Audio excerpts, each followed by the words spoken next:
Happening right now in Trump's New York criminal trial, former President Hicks, a former longtime advisor to Donald Trump, testified in his criminal trial on Friday.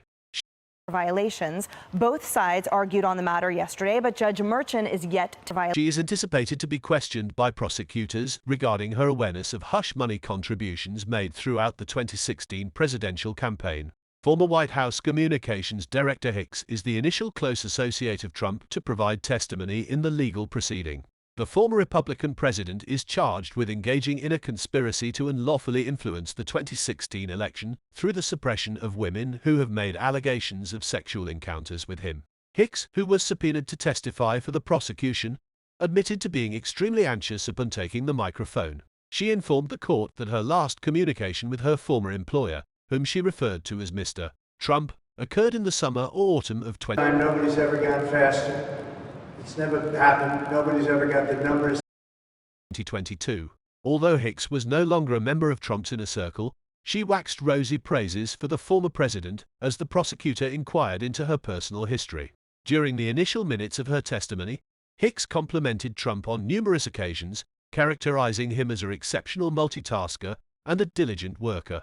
Hicks assumed the role of press secretary for Trump's 2016 campaign and was among a limited group of initial campaign personnel who subsequently joined his administration. According to prosecutors, Hicks called Trump in a frantic effort to conceal allegations of his marital infidelity following the infamous And this judge is terrible, and Kaplan is terrible. Access Hollywood video leak weeks before the 2016 presidential election. Trump boasted on the 2005 recording about acquiring women against their will.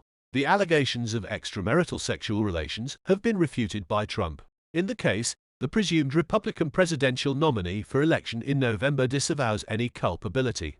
Michael Cohen, a former Trump attorney and fixer who is the main witness for the prosecution in the hush money trial, has November. Who's your favorite right now? My favorite. Not yet entered his testimony. However, Cohen's statements have already been presented to the jury, while prosecutors attempt to establish a direct link between Trump and bribes paid to muzzle women who made damaging allegations about him prior to the 2016 election. For the sake of originality, let us incorporate a statistic pertaining to the public's perception of the trial. Recent surveys reveal that 65% of participants hold the belief that the verdict of the trial will have a substantial influence on public confidence in the political system.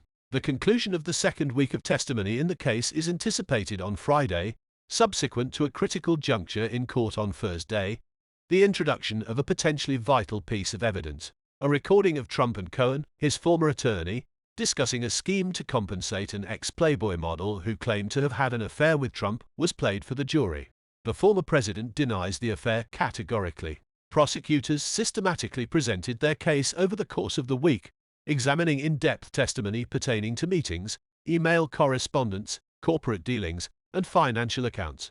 Their objective is to establish a robust basis for the allegation that Trump participated in an unlawful conspiracy to sway the election. They are creating conditions for Cohen's crucial testimony, as he arranged for Stormy Daniels to be paid $130,000 in exchange for her silence prior to his incarceration for his participation in the hush money conspiracy.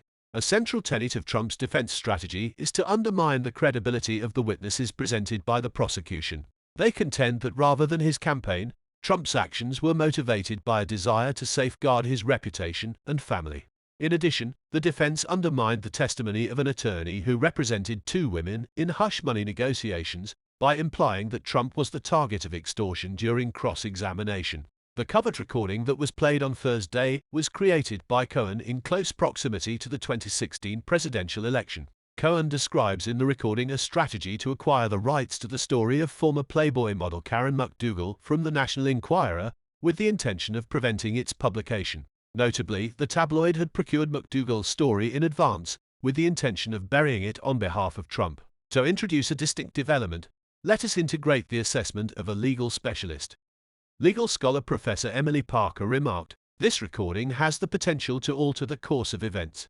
This evidence offers an insight into the complex mechanisms of the purported scheme and has the potential to greatly influence the jury's verdict." Trump is audibly asked in the recording, "What are we required to pay for this?" A 51. When he proposes that the payment be rendered in cash, Cohen consistently declines, stating no. Trump then proposes the use of the word check prior to the precipitous conclusion of the recording. After summoning Manhattan District Attorney Douglas Dawes, a forensic analyst, into testimony, the prosecution played the recording. iPhones that Cohen turned over to authorities during the investigation were analyzed by Dawes. Who will accompany Dawes when he returns to the stand on Friday morning is unknown.